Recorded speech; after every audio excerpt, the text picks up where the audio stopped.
Actually, you can see that this International Society for Krishna Consciousness,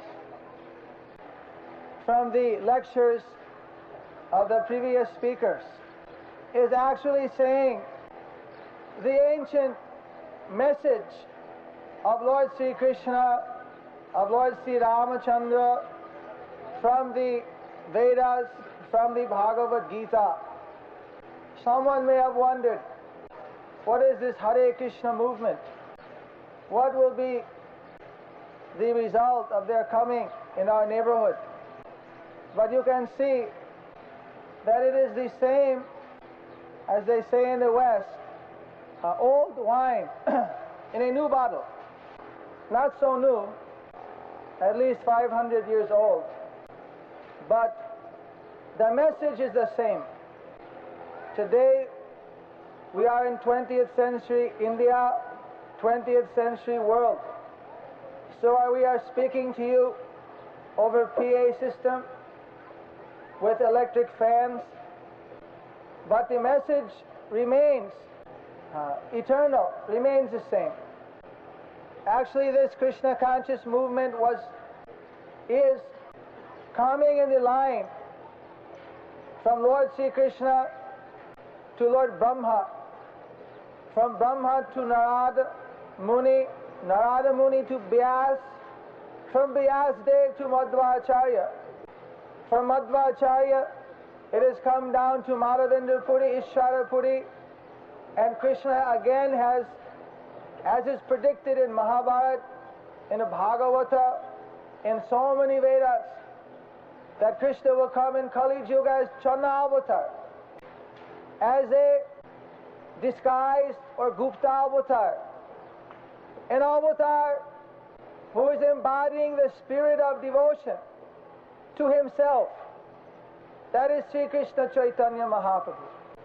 So from Sri Krishna Caitanya Mahaprabhu and the Goswamis of Vrindavan, Rup Sanatan, Bhatta Raghunath, Das Raghunath, Gopal Bhatta Jiva Goswamigan, this message has been handed down to Bhakti Vinod Thakur, Bhakti Gaur Kishore Das Babaji, Bhakti Siddhanta Saraswati Thakur, and our humble worldwide organization's founder, Acharya, His Divine Grace, A.C. Bhaktivedanta Swami Prabhupada, who spent many years in Delhi, in Vrindavan, as was earlier mentioned. So, the unusual thing is that Prabhupada, our founder Acharya, he did not have to leave Vrindavan in Delhi. He was quite well situated for a sadhu in his own worship. But at the advanced age of 70 years, his order from his guru weighed so heavily upon his heart that he saw the whole world was in ignorance. And India, where the people are spiritually advanced by birth, by nature, they were only interested in politics. So he thought that I should follow this order and go to America.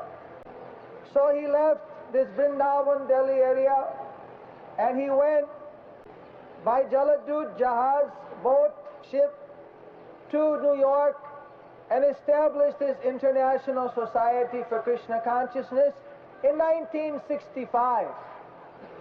Not very long ago. Many sadhus go to the West nowadays. It's not so difficult. He did not go.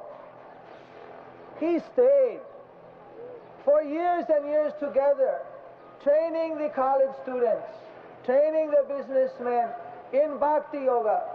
His oath was, I will not go until I can make them devotees of Krishna, until I train them to carry on this movement around the world. He did not want to go and then come back and tell all these Indian brothers and sisters, look at me, I am a sadhu who has gone to the West. Bilati Firod, Bilati Wapas. He did not want a cheap fame. He wanted to establish Sanatan Dharma all over the world. And that is what Krishna has empowered him to do.